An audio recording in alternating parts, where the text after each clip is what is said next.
imagine, if you will, two individuals. They're starting out at what looks like the exact same point in life. Right. Same schools, maybe? Could be, yeah. Or maybe identical degrees, similar first jobs. You know, Yeah. paychecks look about the same. Okay, got it. And at first glance, you'd probably think, well, they're equally ambitious, equally talented. They both work hard, have dreams. Seems pretty standard. But then something happens. It's subtle at first, maybe, but then it becomes, well, remarkable. Okay. One of them just starts to climb. And not just steadily, I mean like dramatically. Yeah. They break through financial barriers. They seem to pick up new skills almost effortlessly, adapt super quickly to new opportunities. Wow, the other one. The other one kind of stagnates. It feels like they're fighting the same battles year after year, Yeah. working just as hard, maybe even harder sometimes, but they're just falling behind Yeah. further and further. Okay, so the big question is obvious. Exactly. What made the difference? Was it some hidden talent, pure luck? Maybe some advantage they had that wasn't obvious. Yeah, what was it? Well, the source material we're diving into today says it was none of those things. Really? Yeah. The truth, apparently, is both simple and incredibly powerful. It was this. One person just kept learning, the other one stopped. Wow, that's simple. Huh? That's simple. Yeah. And that right there is the core of what we're unpacking today. Welcome to the deep dive, everyone. Yeah, our whole focus today is on accelerated growth, sustained success, almost unstoppable success, really. Yeah, right. And it's all inspired by the insights from this audiobook, Educate Yourself Every Day and Stay Ahead of 99% People. It's on the Book by Wave YouTube channel. Great stuff. Absolutely. So our mission today is pretty clear. We want to cut through all the fluff, bypass the vague motivational stuff, and really reveal this hidden formula the top 1% seem to use, not just to get ahead, but this is critical, to make sure they stay ahead. They don't fall back. Yeah, that's the key, isn't it? Staying power. Totally. So this deep dive, it's not about just getting you pumped up for 5 minutes. It's about giving you a practical blueprint, a real strategy. Actionable steps? Exactly. And the mindset shifts you need to actually change the trajectory of your life. It's about taking control of your own growth, like starting right now. Okay, let's kick off then. And maybe with a truth that's a bit uncomfortable, one that most people, honestly, kind of resist. Go for it. The second you stop learning, you effectively start losing. Ooh, direct. It is, but the source material really hammers this home. Knowledge isn't like a trophy you win and put on a shelf. Right, it's not static. Not at all. It's alive. It's either expanding inside you or it's shrinking. Slowly, maybe, but definitely shrinking. So standing still isn't really an option? No. If you're not actively feeding your mind, you're falling behind. Period. And this really highlights a dangerous mindset, doesn't it? That traditional view of education. Oh, absolutely. Most of us are basically programmed to think education has a finish line. Yeah, the diploma, the degree. Right. You graduate, big party, job done. But the source argues that's actually where the real education needs to begin for sustained success. Because the world doesn't stop changing. Exactly. The world honestly couldn't care less what you knew 5 years ago or even last year. It cares about what you know now, what you can do today. Think about industries just transforming overnight, almost. Right. Skills that were pure gold a decade ago are, well, they're becoming obsolete fast.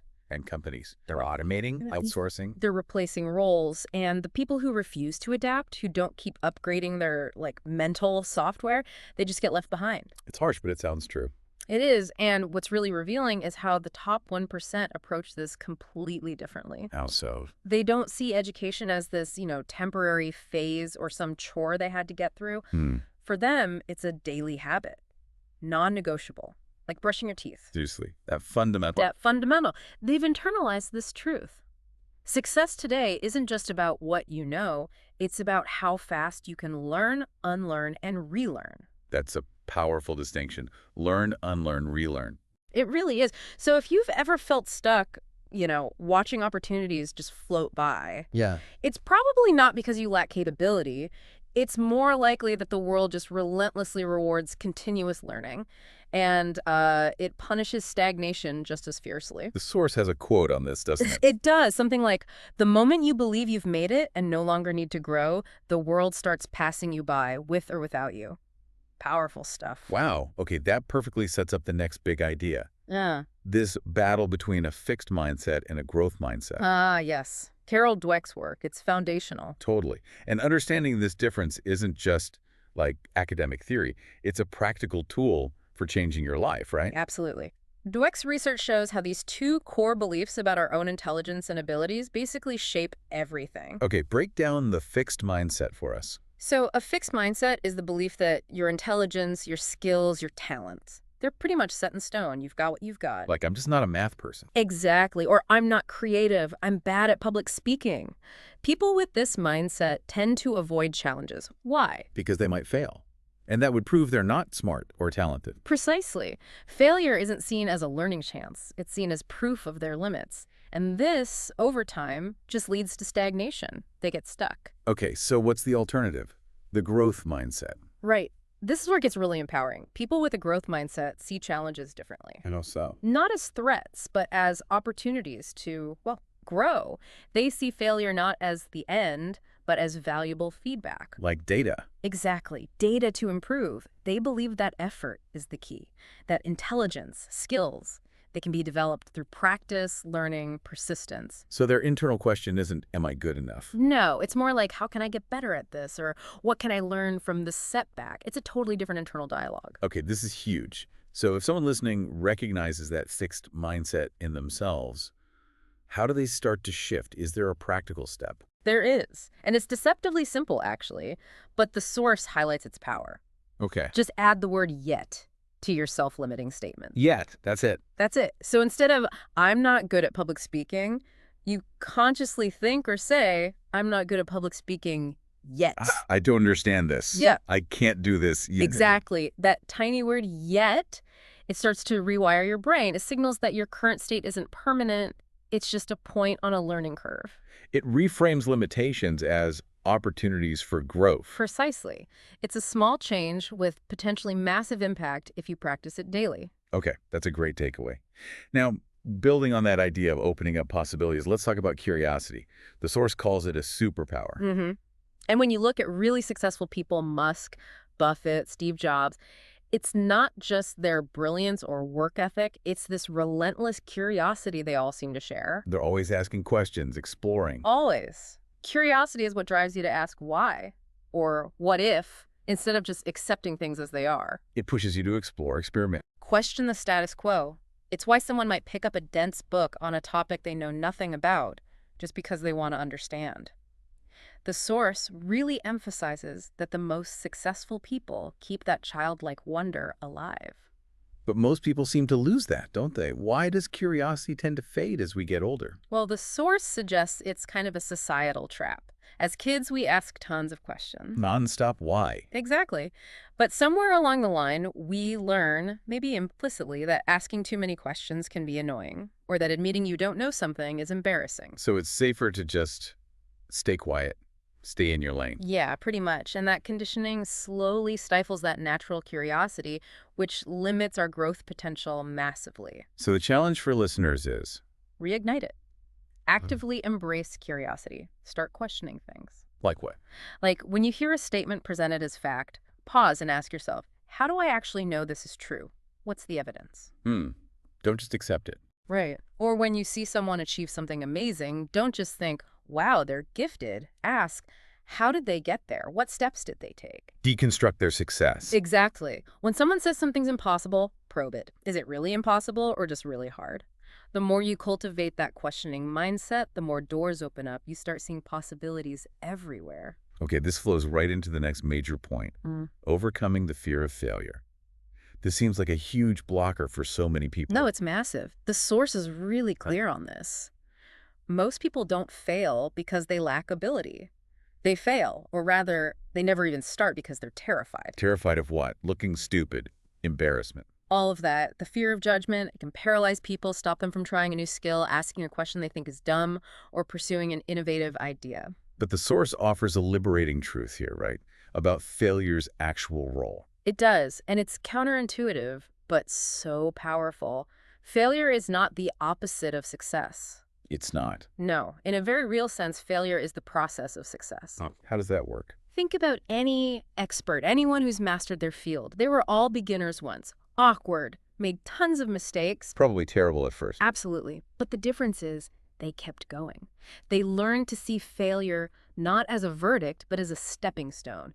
as essential feedback. So the key is changing how we view failure. Exactly. The mindset shift is everything. Once you disarm that fear, you become, well, pretty much unstoppable. You start taking risks others avoid, learning faster. Growing in ways you didn't think possible. Right. So the next time you mess up or something doesn't work out, resist that I'm terrible at this thought. And instead ask. Ask, what did this teach me? When you extract the lesson, it stops being a failure. It becomes valuable data, making you stronger for the next try. Turning mistakes into lessons. Love that. Okay. Okay, this naturally leads to self-discipline, another core theme. Yes, indispensable. If there's one thing that truly separates the lifelong learners, the continuous growers, from everyone else, it's self-discipline. Because most people only learn when they feel like it, when motivation strikes. Precisely. We all know that feeling, right? Motivation hits, you're ready to conquer the world. Yeah, but it doesn't last. Exactly. It's fickle. It depends on your mood, external factors. The source puts it bluntly. Motivation fades, but habits last. That's the power of routine, of habit. The people who consistently succeed make learning a non-negotiable part of their day. They do it whether they feel inspired or not.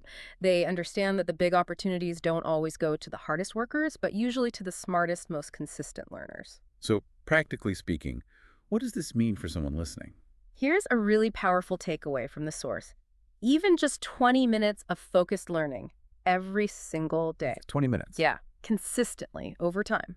That alone can put you in the top 1% in terms of knowledge and skill accumulation. Wow. It's not about huge, unsustainable bursts. Not at all. It's about small, consistent, disciplined action. The single most important thing you can do is commit to never stopping your education. The minute you think, I know enough, or I've made it, Is the minute you start falling behind. you got it. That's the core message. Okay, let's shift gears slightly and talk about a specific mechanism that the source highlights as like an almost unfair advantage today. The power of reading. Books. Ah, yes, this is huge. Think about this for a second. What if you could access the greatest minds in history? Like how? Philosophers, scientists, entrepreneurs, artists.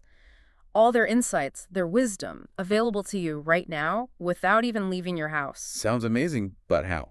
Books. That's the magic. While most people are scrolling social media or binge-watching shows. Which is so easy to do. Incredibly easy. But a small group, the really successful ones, they're doing something different. They're reading.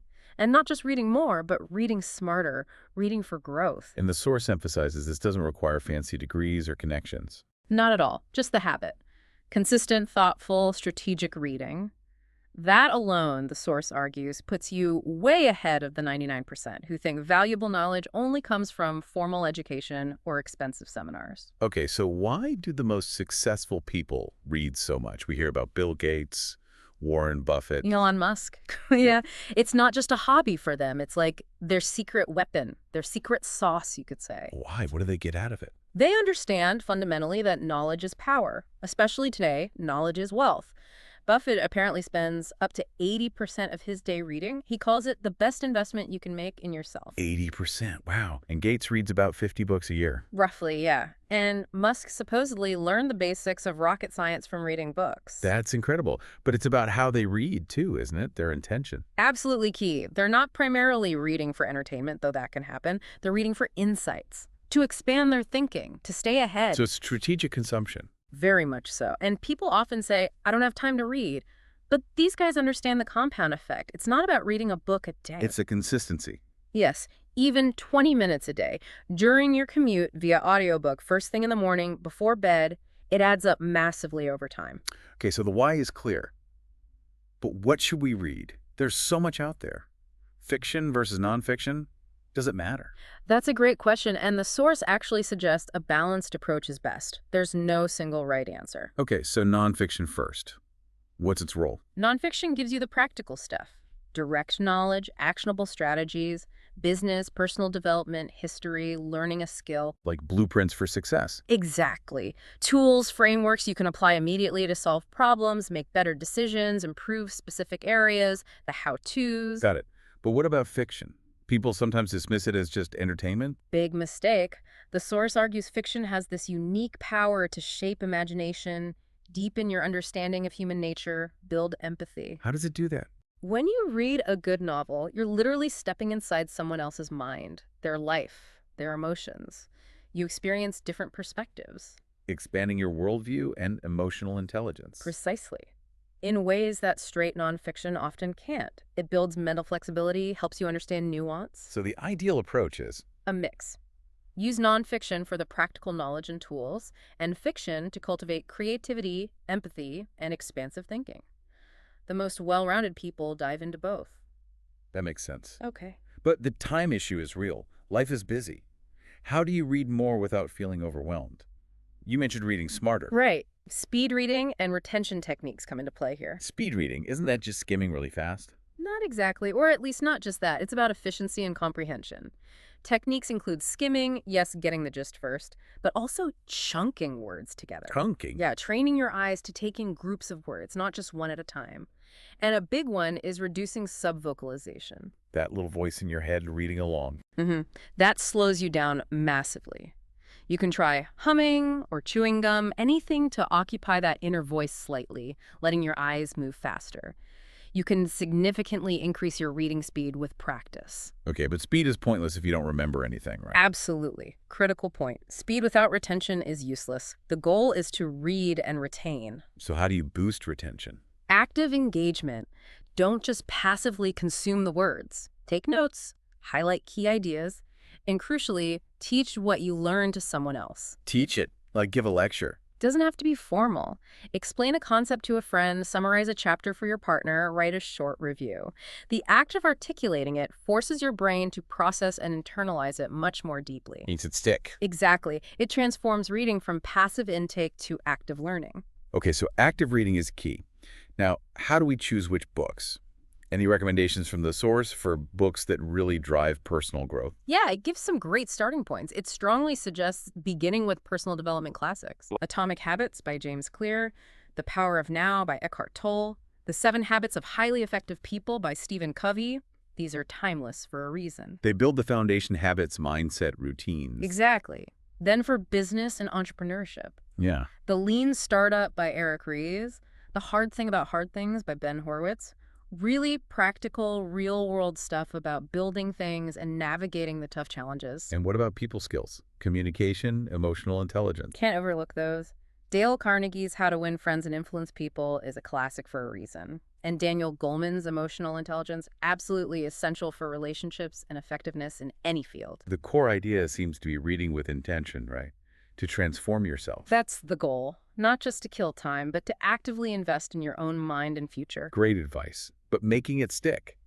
Building that habit. How do we do that reliably? Consistency, consistency, consistency. It always comes back to that. So reading every day. Every single day, even if it's short. The most successful readers aren't necessarily reading for hours. They're just consistent.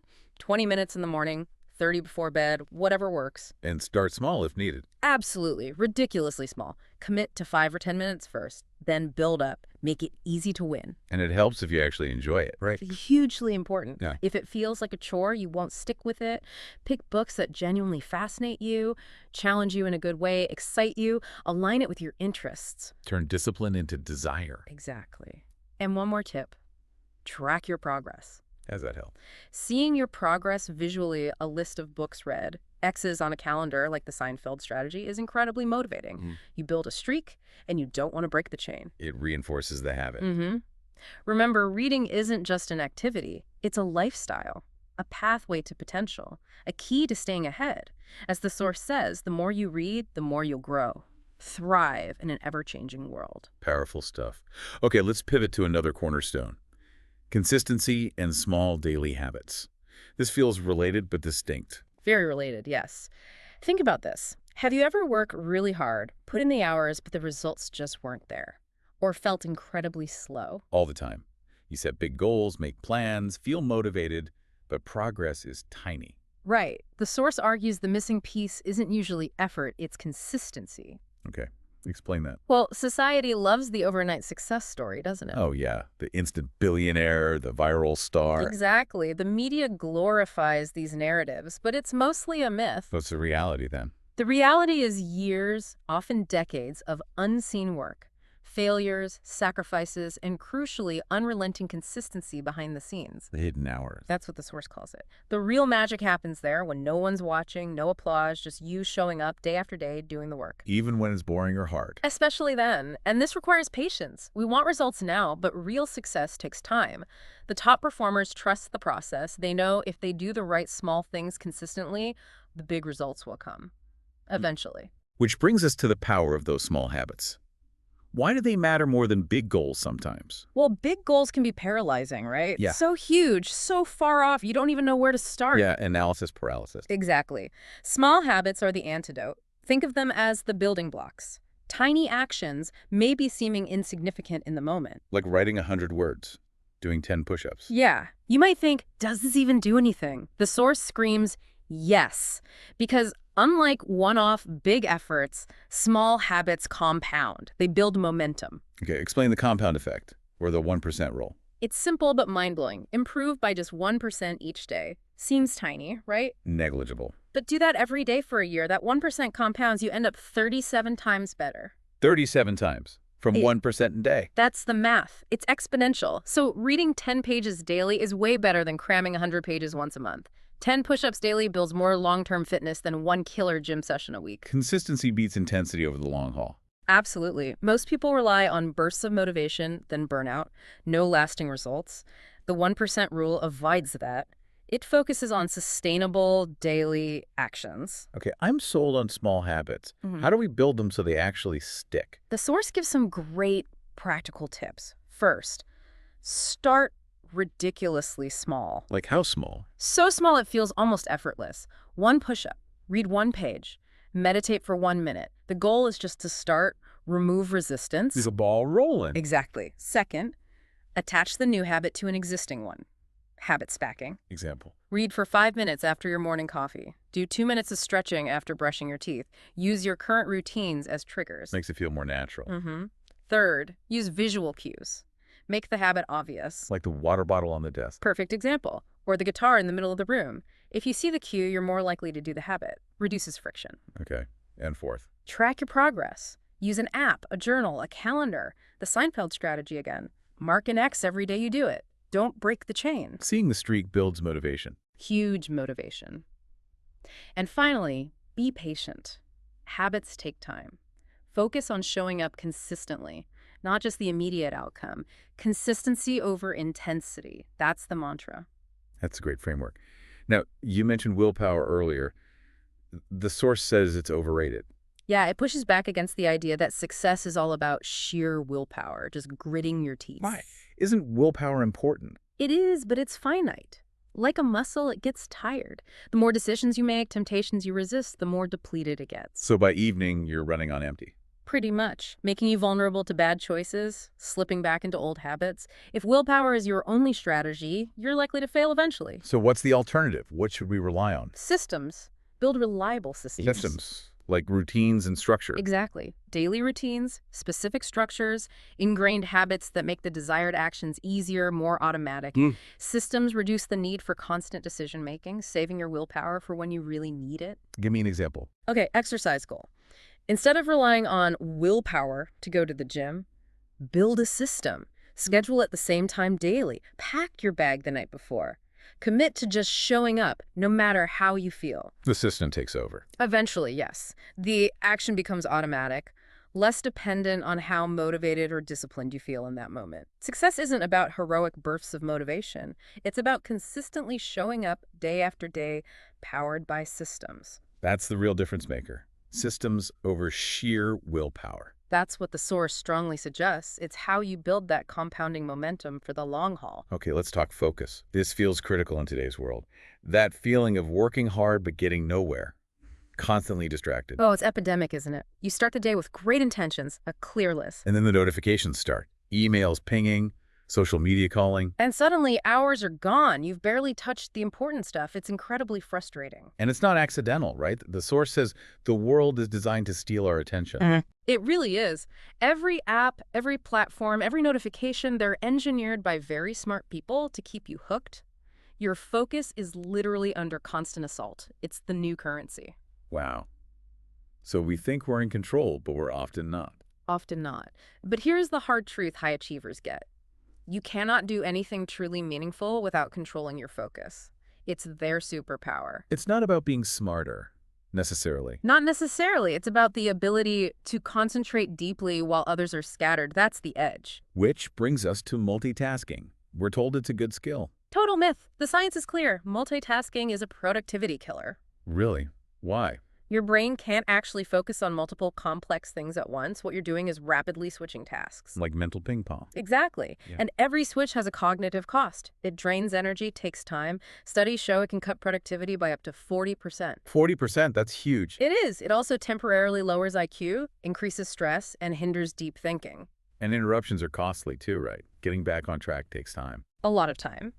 Research suggests it takes over 23 minutes to fully regain deep focus after just one interruption. 23 minutes. Multiply that by all the pings and dings in a day. Right. No wonder we feel busy but unproductive. The solution: single tasking. Train yourself to focus on one thing. You'll achieve more in one focused hour than most do all day. Okay, so the main culprit is often digital distractions, our phones. They're a major one, yes. Powerful tools, but also dangerous attention traps. Social media, emails, app notifications, designed to hijack you. And the more we react, the less time for deep work. Precisely. The source mentions a scary statistic. The average person checks their phone over 150 times a day. 150 times. That's constant fragmentation of attention. It is. Makes deep work almost impossible. But it's not just phones, open browser tabs, constant message alerts, even background TV noise. It all adds up. Resulting in feeling exhausted but having little to show for it. That's the trap. Always busy, rarely productive. So, practical solutions. How do we fight back? Create a distraction-free zone. Turn off non-essential notifications. Use Do Not Disturb mode religiously during focus blocks. Be proactive, not reactive. Yes. And schedule specific times for email and messages. Don't just react all day. Check them intentionally, maybe 2-3 times a day. Batching communication. Exactly. And work in focused blocks. The Pomodoro technique is great. 50 minutes on, 10 minutes off, for example. Control your environment, reclaim your focus. It compounds massively over time. This leads into the idea of deep work. What exactly is that? Deep work is that state of intense, undistracted focus for extended periods. It's where your brain operates at peak capacity. Where breakthroughs happen. Yes. Solving complex problems, creating something truly original, that's the zone. It's how people write books, build businesses, master skills. But it doesn't just happen, right? Yeah. It's a skill to be trained. Absolutely. Like a muscle. The source gives steps. First, eliminate distractions before you start. Quiet space notifications off, workspace ready. Set the stage. Second, create a focus ritual, something that signals to your brain, okay, it's time to go deep. Like making coffee, specific music. Whatever works for you, it creates a trigger. Third, set a clear intention. Not work on project, but write 1,000 words of chapter 3.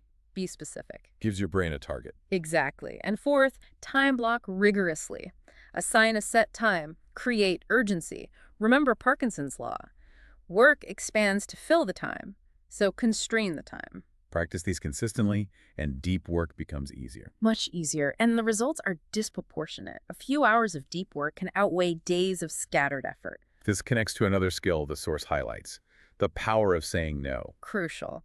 Guarding your focus means realizing every yes to something unimportant is a no to something important. Ooh, that's a powerful framing. Isn't it?